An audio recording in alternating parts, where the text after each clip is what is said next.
Is it possible to predict the unpredictable? Can 3D printed life-size organ models help to map out complex surgeries ahead of time? Is it possible? It already is right here. Mayo Clinic. You know where to go.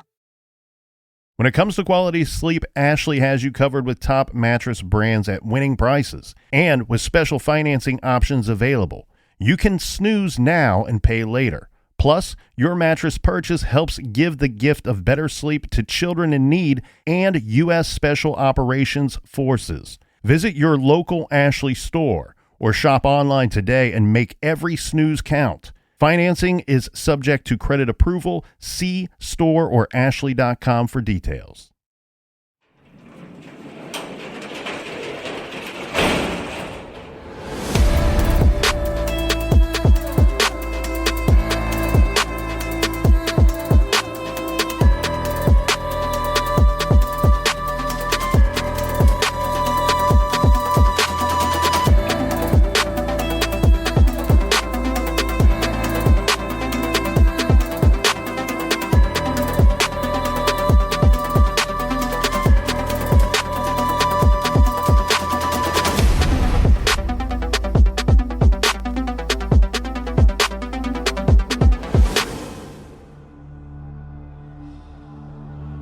Directly to the killer who may be in this room. Only a coward would do such a thing. What will those closest to you think of when they find out that you brutally murdered two little girls? Only a coward would do such a thing. Don't give up. We will not stop. Welcome to True Crime Garage. Wherever you are, whatever you are doing, thanks for listening. We're doing things a little bit different this week, as you all might have expected.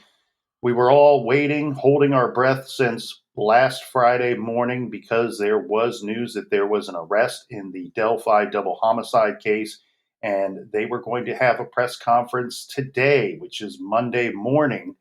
And they did hold that press conference. The captain watched it. I watched it. We watched it at separate locations. I'm currently in a hotel in the greater Cleveland area, hoping that the Browns will have a win tonight at Cleveland Browns Stadium on Halloween night. I'm looking for all the ghouls and ghosts to come out to help the Browns pull off the impossible and get a victory. But we're not here to talk about that. More importantly, we are here to talk about today is the day. Friday was the day, as Doug Carter just told us literally about 30 minutes ago. And so the captain and I are here to give an update in the Delphi case and give a little bit of our perspective as we have it based off of what we've seen and heard.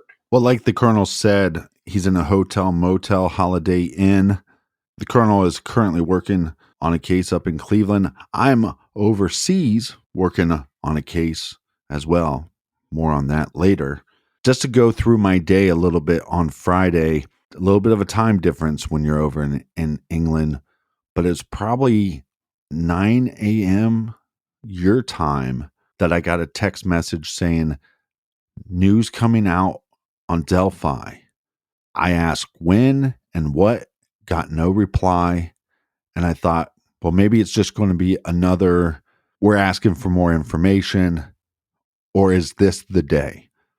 Then I get followed up with another text message saying, big information coming out. 2 seconds later, I get one, they made an arrest. They arrested a man on Friday at noon and charged him with 2 counts of murder. Now, that wasn't confirmed by anybody, but that's what my sources were telling me.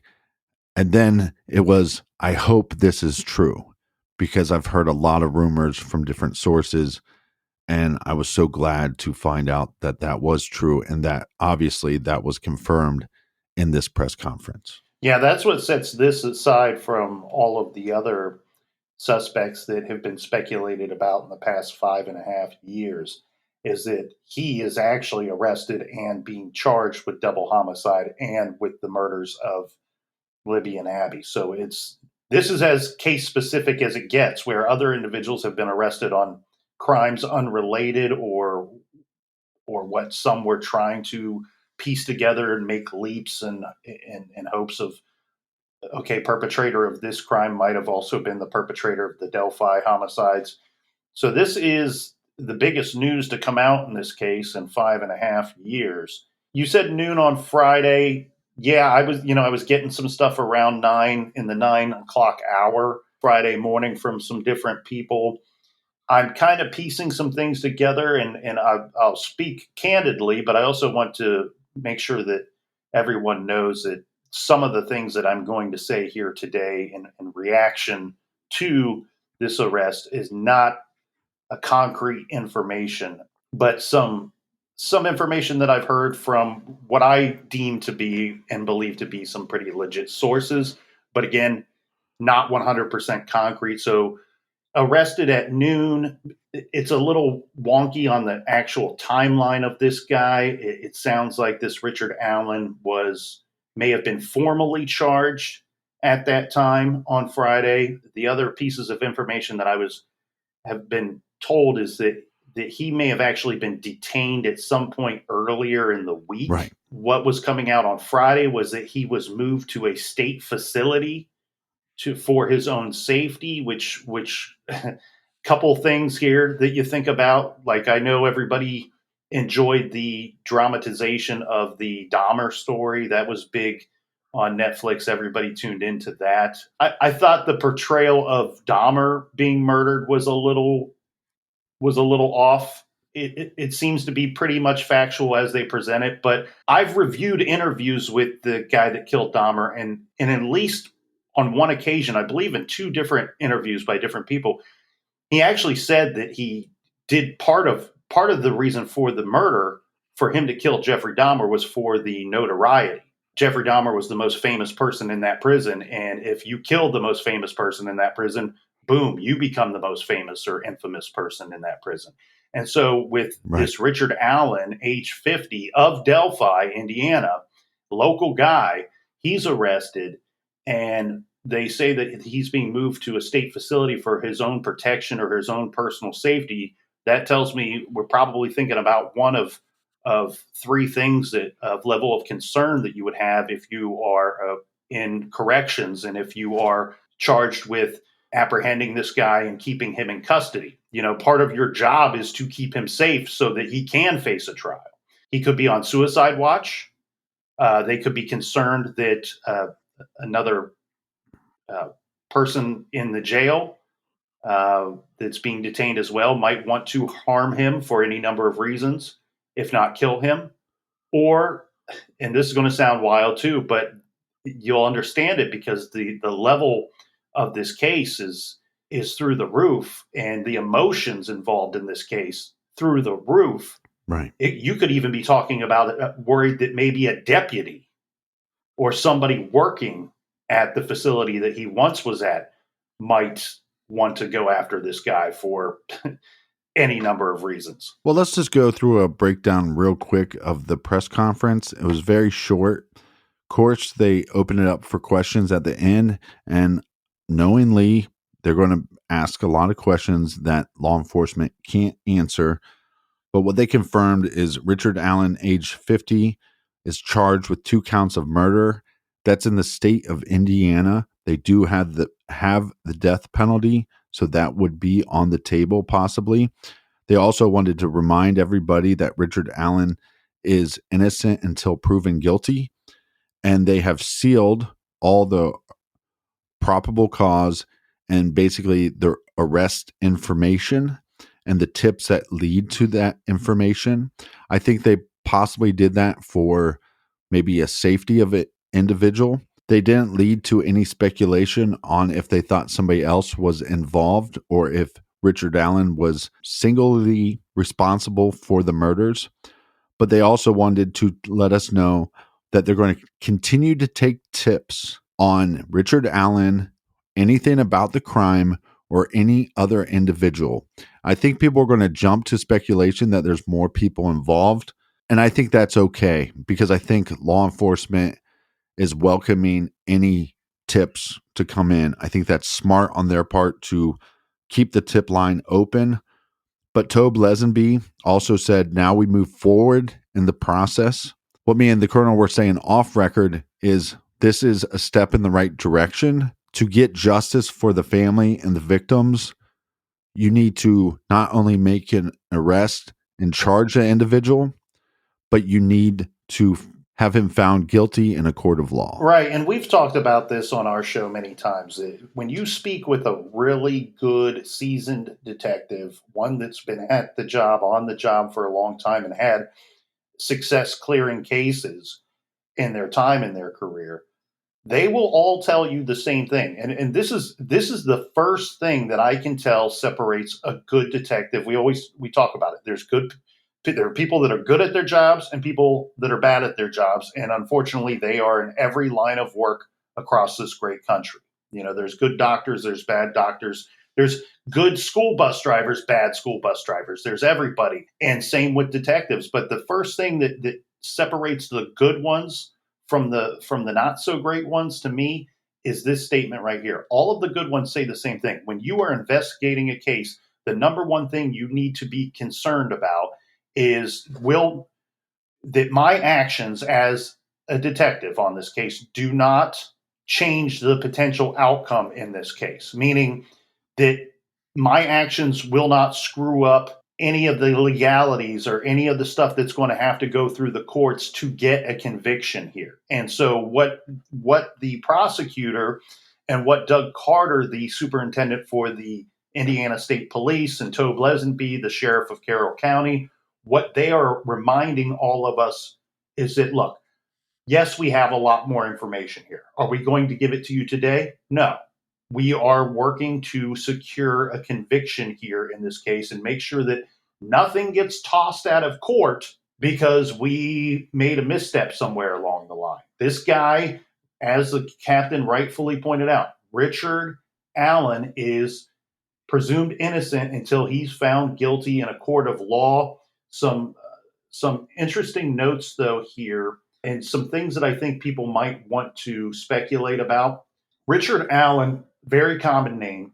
His full name is Richard Matthew Allen. He's age 50, like the captain said, from Delphi, Indiana, local guy. We are aware of his address. A lot of people are interested in what his address is. I don't think that it would be responsible for us to give that out. If somebody wants that on their conscience, fine, you can find it. We're choosing not to give it out because of a couple of reasons. We don't know what led police to Richard Allen. That was not made clear. They didn't discuss that during the press conference. They gave a polite answer a couple times when reporters were trying to get into what led them to this individual. It seems very likely, given his proximity where his residence is to the Monon High Bridge. He lives about 1.6 miles from the crime scene. So it would seem that he was likely interviewed, or somebody close to him was interviewed, probably early on in this investigative process. I don't think it's a great idea to release his address for a couple of reasons. We don't know who else may be still at that address. And they may not have anything to do with this crime at all. Not only that, they may be the person responsible for turning him in. Or a neighbor could be somebody that helped investigators or detectives with this investigation. So we don't want to put anybody into scrutiny or potential harm's way, because they could be one of us. They could be one of the good guys. And speaking of the good guys, interestingly enough, let's not forget, there's a huge reward in this case. So at some point, I'm guessing they're going to have to announce to the public or how they're going to allocate those funds and who they're going to go to and why they would be receiving them. Yeah, a couple things about Richard that we have learned is that he worked at CVS. Like the colonel said, about a mile and a half, so maybe a 15 to 20 minute walk from the crime scene. There's been a lot of pictures of this individual shared online. I would say, just off the top of my head, when I see pictures of this individual and you see his height, I've also seen videos of how he walks, his gait. Looks very similar to Bridge Guy, matches the description pretty much to a T. Again, lived in the vicinity. It's not clear to me, but it seems, and again, this is just some speculation and some of this information that we're talking about. We like to confirm our information before we put it out to the public. But what I'm hearing from everybody and what I can somewhat confirm is that he is married. And then there's been other pictures of him shared where he's at a party, and in the background, you see a sketch of young Bridge Guy. But anybody that's been to Delphi would know that those pictures are everywhere. So this guy, Richard Allen, living in this community for the last however many years he's been there, but since they started putting up these posters, he's been walking by hundreds of these posters every single day. A lot of people have shared pictures of Richard Allen with us online. Other people have asked us to share those pictures. You have to remember that the family back in the day and law enforcement asked to stop sharing side by sides. I know this is a little different because he's not charged with some other crime, and people are seeing that if he's linked, that he is charged with the murders of Abby and Libby. We're going to respect law enforcement's wishes and respect the family's wishes and not share those photos on social media. Yeah, and just like with the address, it's information that if you want to dig deep enough, it's not hard to find a picture of this individual. It's just not going to be part of our coverage for now on the case. And I want to say, not that I think that the family's listening, but if they were listening, we met them a long time ago at CrimeCon. This case has been very personal to us. We covered this case. It was probably the first case that we ever covered that we really knew little to no information, but felt that it was very important to try to use our platform to get people talking about this case and sharing information. And this case, especially because of the internet, they've received thousands of tips because of people working hard to try to solve a case because people felt connected to this case. And one of the reasons I think we all felt connected to this case is because of the family. The family, you could see the pain on their faces, and they still have a long way to go in this process. But, our thoughts are with them, and we have a lot of respect for the family and what they're going through. And please be very supportive of them online as well. Look, this arrest does not make things any easier for the family and what they're dealing with. It's certainly a step in the right direction, of course, but this isn't like Little Red Riding Hood when the woodsman gets the wolf and kills the wolf and cuts him open, and the little girl comes back. That's how it works in fairy tales. I wish that that's how it worked here. I wish that that was even a possibility. Yes, just take it easy on the families and don't bombard them for information. They may not have much more information than we have. They certainly ain't going to talk, even if they do, because they are locked in step with ISP, with the prosecutor's office, with Carroll County Sheriff's Department. They want to secure a conviction and make sure that all the T's are crossed and all the I's are dotted properly, and that we don't do anything to screw this up. Now, I talked about some things that I think people might speculate about. Maybe we can address a couple of those. Again, we don't have definitive answers on some of these, but wanted to address some things. At the early part of the press conference, it was stated that Indiana State Police was there, the Carroll County Sheriff's Office was present, and the prosecutor's office. And as we saw, we had the prosecutor, Tobe Lesenby, the sheriff, and Doug Carter, the superintendent, all spoke at the press conference. One other agency that was there was the U.S. Marshals.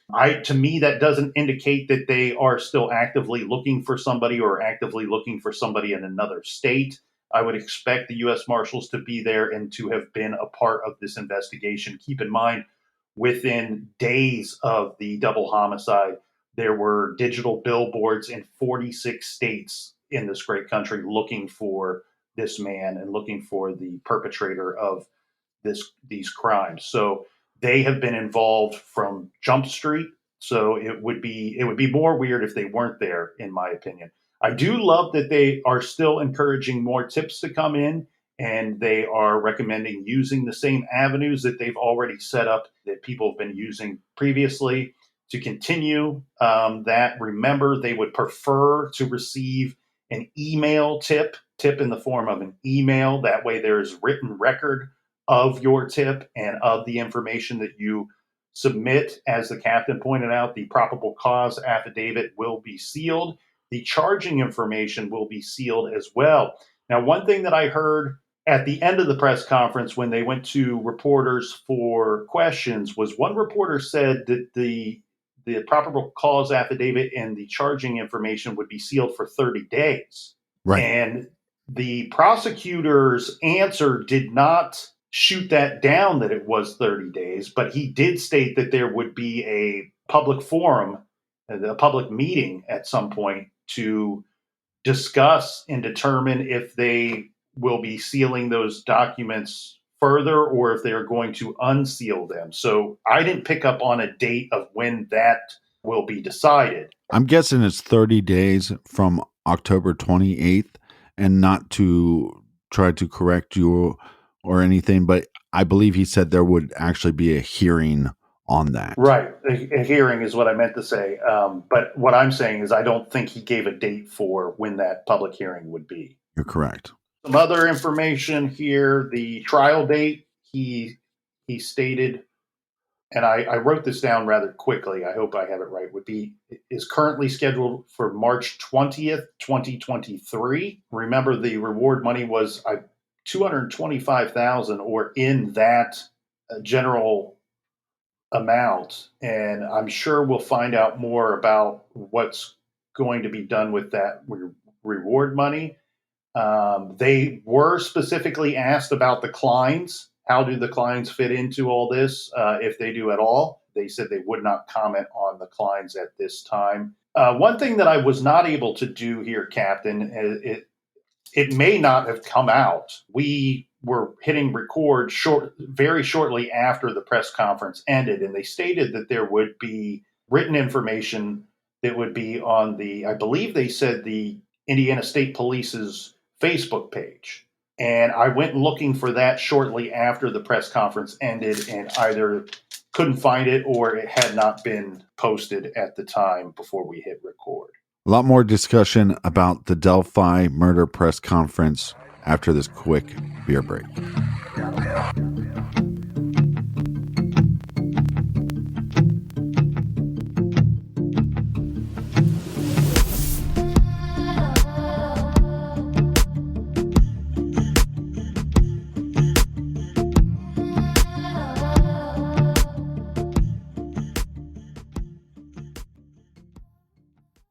This show is sponsored by BetterHelp. Do you look forward to the holidays? Maybe you struggle with seasonal blues.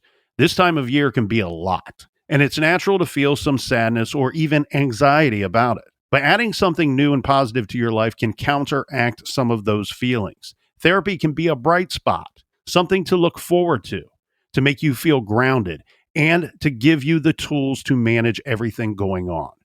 If you're thinking of starting therapy, give BetterHelp a try. It's entirely online, designed to be convenient, flexible, and suited to your schedule. Just fill out a brief questionnaire to get matched with a licensed therapist and switch therapists at any time for no additional charge. Find your bright spot this season with BetterHelp. Visit BetterHelp.com/garage today to get 10% off your first month. That's BetterHelp, HELP.com/garage. Is it possible to predict the unpredictable? Could surgeons use a patient's own anatomy to create 3D printed life-size organ models to map out challenges ahead of time? Making surgery more precise, efficient, and less invasive? Is it possible? It already is. Because every day we're doing what's never been done. Learn more at mayoclinic.org/possible. Mayo Clinic. You know where to go. Dietz & Watson's been making meats and cheeses the right way since forever. What's that mean? It means never cutting corners, ever. It means cooking, not processing. It means our Virginia brand ham that's cooked to perfection, then twice baked to layer the flavors. It takes more time, but you can taste the difference. We come to work every day to do it the right way, even if it's the hard way. Because if it's not right for us, it's not right for you. Dietz & Watson, it's a family thing since 1939. Rosetta Stone is the language learning program with a lasting impact. I've been using their app to learn French, and it's not just about memorizing words, but actually having real conversations. And it's not just French. They offer 25 languages. Right now, Rosetta Stone has an awesome holiday deal, 50% off their lifetime membership. Every language, unlimited access forever. For anyone keen on diving deep into a new language, check out rosettastone.com. It's a game changer.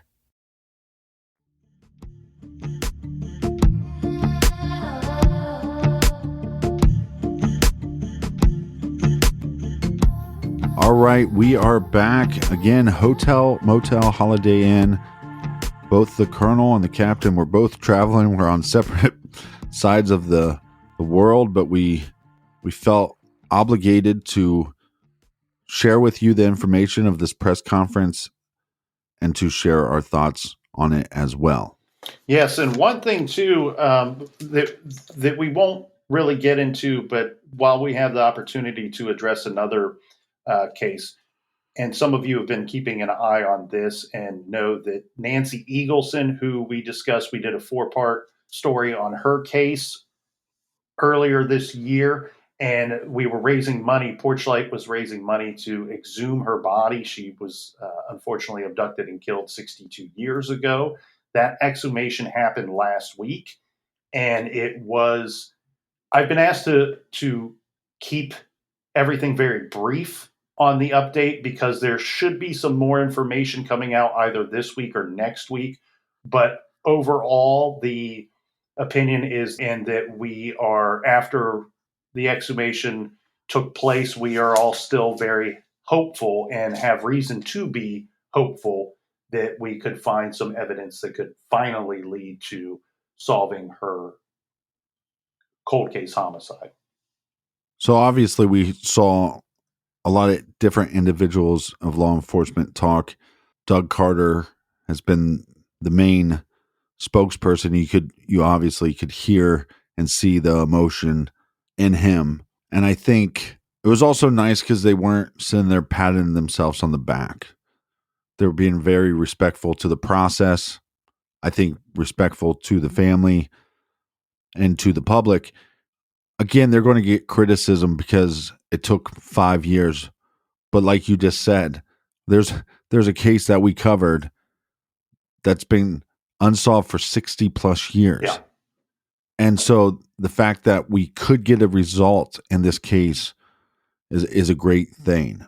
And I'm very hopeful that they'll be able to do and be respectful of the work. Again, trying to seal off those records because they think that could hurt their case is very smart in doing their due diligence.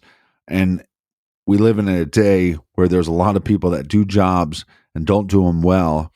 And I do want to applaud them a little bit because I want to say these guys, as much as you think that you're invested in this case, and I know that the colonel and I have spent hours and hours on the phone with people, receiving tips ourselves through our blog or through our emails and spending hours to explain to those people, you sharing the tip with me only does so much. You need to share this tip with law enforcement.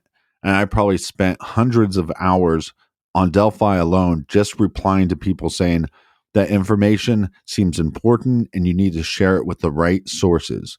Sharing that with a podcast host is not going to get an arrest. Yeah, if you have some information and you've already approached law enforcement, and it doesn't just go for Delphi, because we experience this with a lot of unsolved cases, not all of them, but some. We do get tipsters come to us with information, local people. Sometimes it seems very interesting. Other times, not going to lie, there's, you're going to get a few crazy things sent your way once in a while.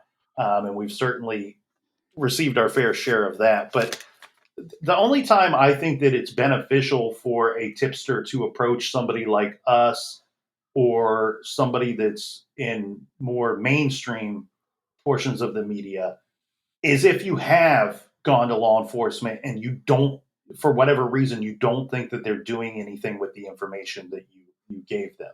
Sometimes the media can be a good checks and balances for a lot of different lines of work out there and professions out there. And it's with this case, one could certainly easily understand that a tip could slip through the cracks. I mean, we're talking at one point, I think they reported having received over 40,000 forms of communication from the public. That was several years ago that I remember reading that number. So who knows what that number even totals to. And when you receive that much information from the public, again, probably these are all people that are trying and hoping to help in some way, but probably I would bet the farm that a large percentage of those tips turns out to be nothing. Not saying that they shouldn't have phoned it in or should not have emailed it. They are looking for a needle in a haystack amongst those tips, running down leads and checking into different things, and some of them carry more weight than others. And I think they're very smart to point out to the public, to remind the public, and one, to recognize themselves and understand themselves. Yes, they've put a lot of work into this. There's been a lot of good people involved and a lot of people that have worked very hard on this case. But it's great to see that they understand that the work is not over, that the job is not done yet. And we don't know exactly what other avenues will be pursued throughout the course of this investigation. Yeah, and when Doug Carter said, look, we're going to add more resources and add to this team, because again, the work is not over. Now, a couple things I'd like to share on the podcast so I don't have to answer it 1,000 more times. The number one question that I have received was Richard Allen on my radar? The answer to that is he was not. Was he on anybody's radar? I'm not for sure. But what I do know is I did receive a list, and this was years ago. One of the lists was possible cell phone pings, when they happened, where they happened, and who the cell phone belonged to. And that list was obviously a list created by somebody, possibly in law enforcement. And obviously everybody on that list would be a person of interest that law enforcement would want to talk to. I can tell you where that list came from. It came from the original prosecutor. The prosecutor's office, I believe it was Ives at the time. Is his first name Richard? I can't remember. Now everybody, Richard Allen, who knows? So maybe Right. we don't say that. But the prosecutor Ives at the time is on record stating that his office submitted many subpoenas to do what is, in short, called a data dump. And basically, they were looking for anybody whose cell phone pinged in the area of the Monon High Bridge. And his statement, I believe, was within a 5-mile radius of the Monon High Bridge during the time of the homicides. I'll add in a little bit of my own speculation here. My guess would be that they probably wanted to know from about 1:30 in the afternoon to maybe 5-6 o'clock in the evening. Let's do a data dump and submit the subpoenas to get this information. Yes, they're on record having done that and getting the information, which would have created a list of individuals whose phones pinged in the area of the Monon High Bridge on the day that the girls went missing. And later, unfortunately, we find out that they were killed on that day. So yes, his name, just with his residence being within that 5-mile radius, would put him on that list. And I think you were saying that he might have been on another list as well. Is that correct? Yeah. So the other list that I had from years ago was a list of every male, or supposedly every male between a certain age to a certain age that lived within a certain radius of the crime scene, which, like we've stated before, he lived about 1.5 miles from the crime scene. So that would obviously put him on the list. Was it the age I think there range were, of what they were looking for when they put out the potential suspect information? I would assume so, but I can't confirm that. So it was just a list that when people would present, I'd be at CrimeCon and people would pull out their phone and say, "Look at this guy. Don't you think he looks like Bridge Guy?" And I'd be like, "Well, who is he?" "Well, he's this ice Right. cream truck worker from California." I'm like, "Was he tied to Indiana?"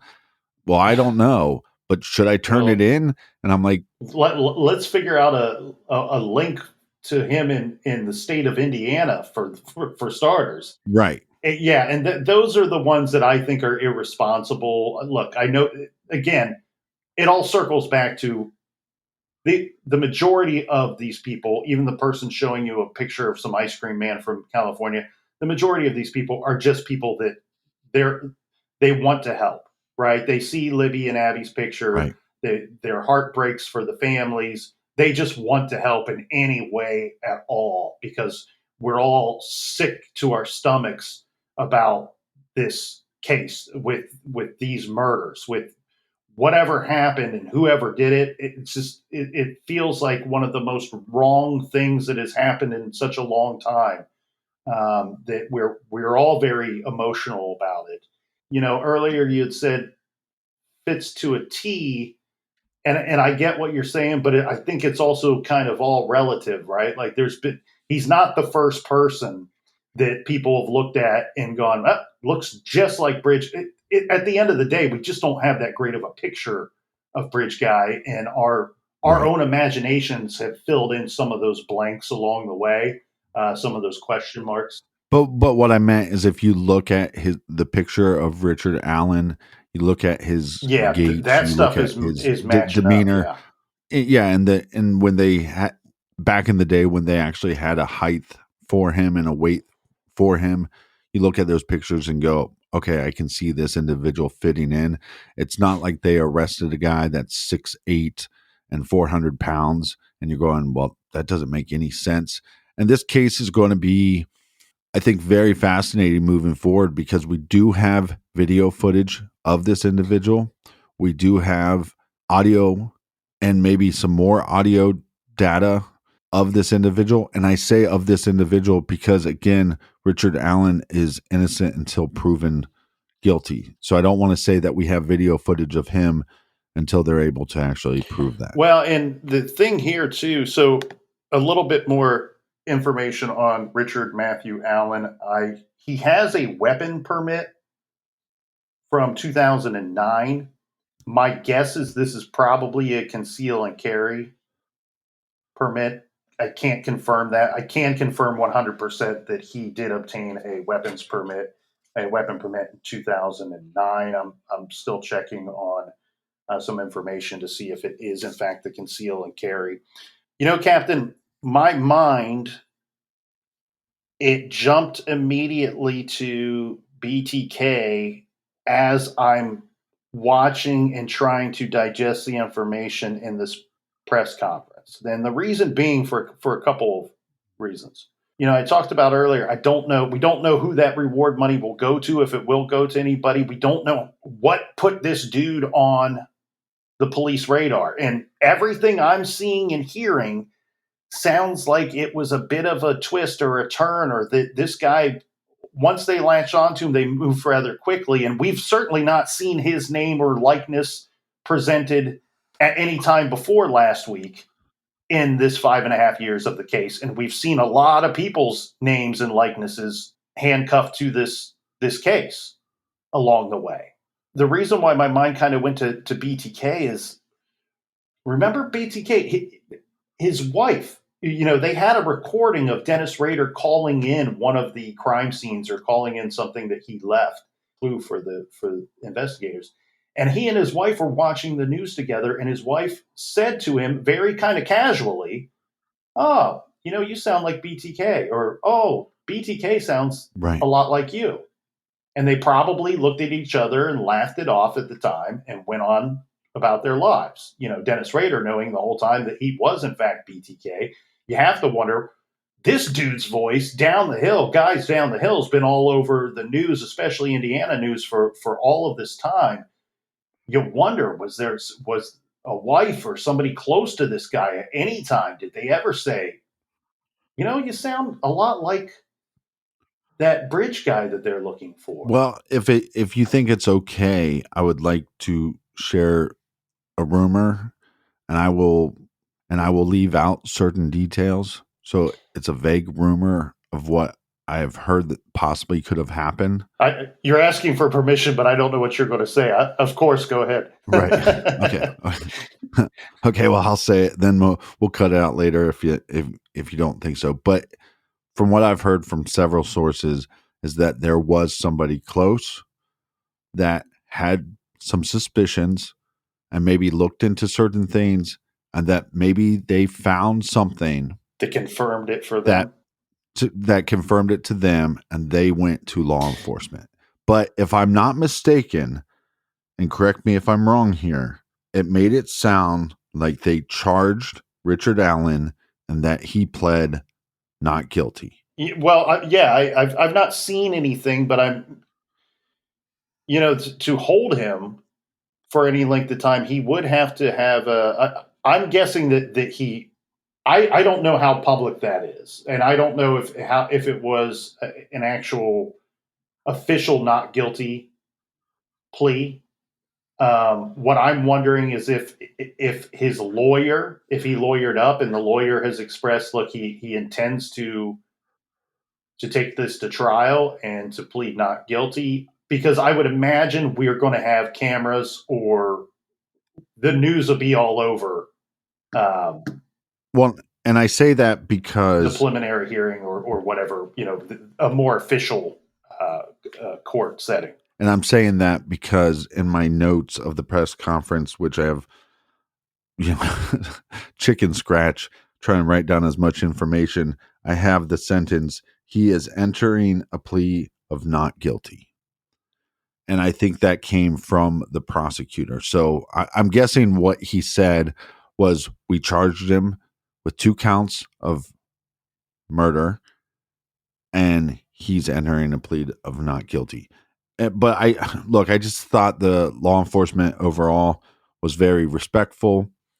I know that they're keeping things close to the vest.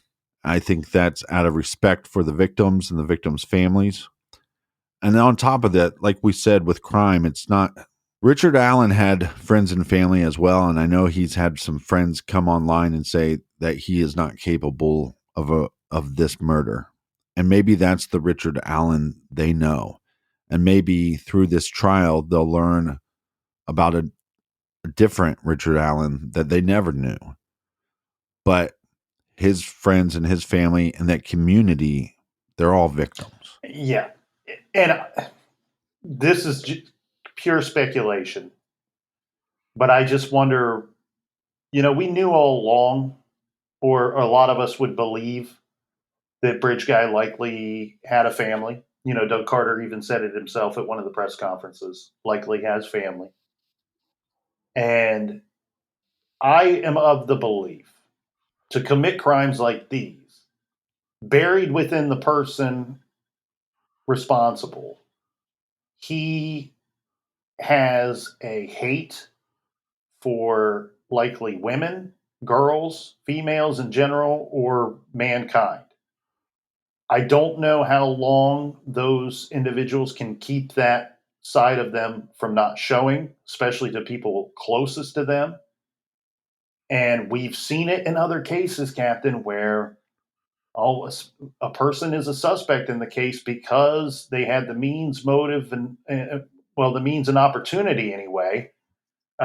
Question mark on the motive, but we've seen in other cases where somebody says something to a person in a domestic situation, maybe even a domestic violence situation, that they have done something, or that they are capable of harming you, person, because they've harmed people in the past.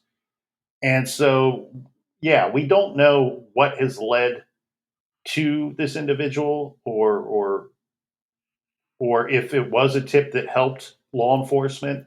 We do need to make sure we put out a good, healthy reminder here to everybody that the police, they did say, hey, we are still requesting information from the public, and we are still requesting information uh, from the public that is about Richard Matthew Allen, and also that is not about Richard Matthew Allen.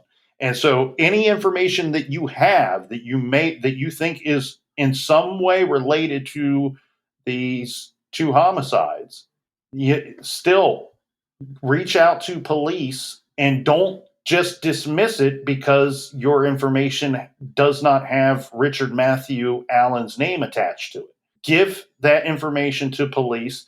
And I'm really curious here now, too, now that we have a person named, a person that's been officially charged with these two victims' murders.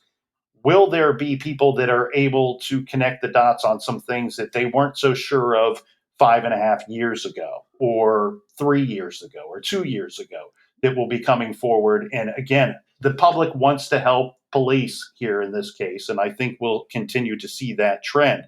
But the proper way to help police, police still ask anyone with information to submit a tip at Abby and Libby tip at cacoshrf.com, or by calling 765-822-3535.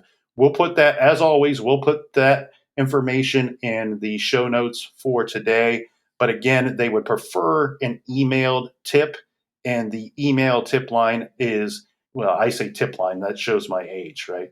The email tip is Abby and Libby tip at cacoshrf.com.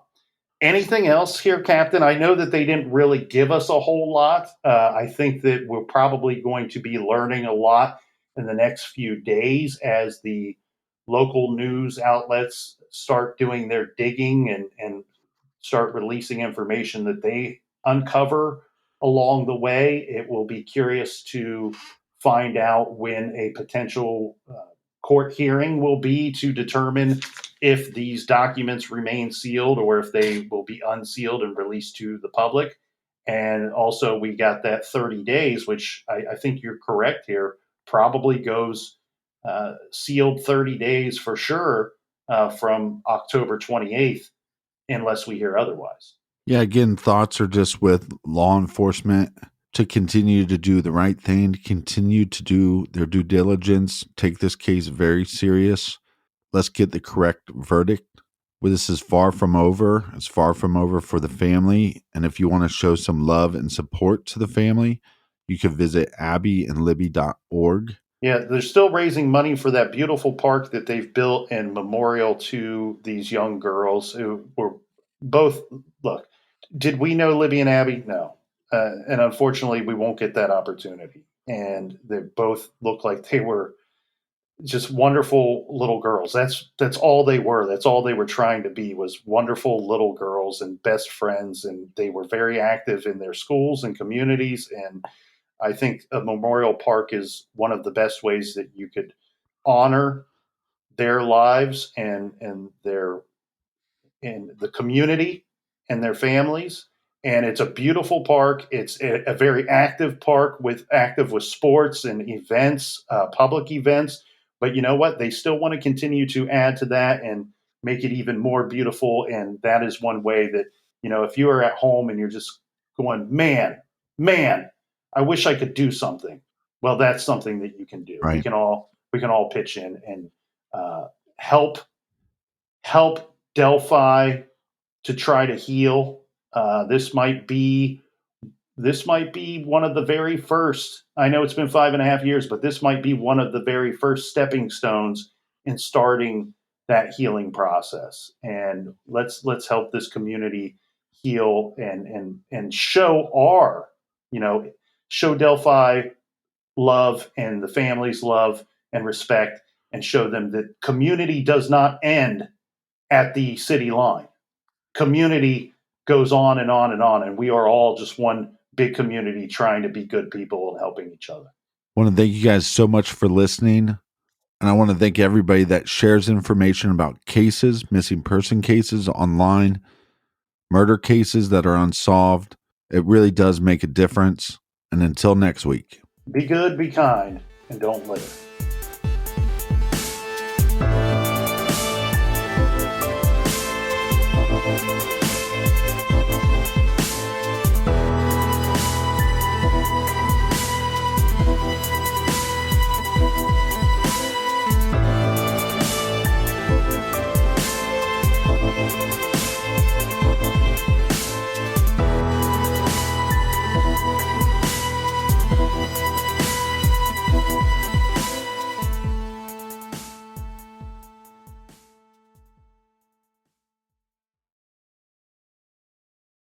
Is it possible to predict the unpredictable? Can 3D printed life-size organ models help to map out complex surgeries ahead of time? Is it possible? It already is right here. Mayo Clinic. You know where to go.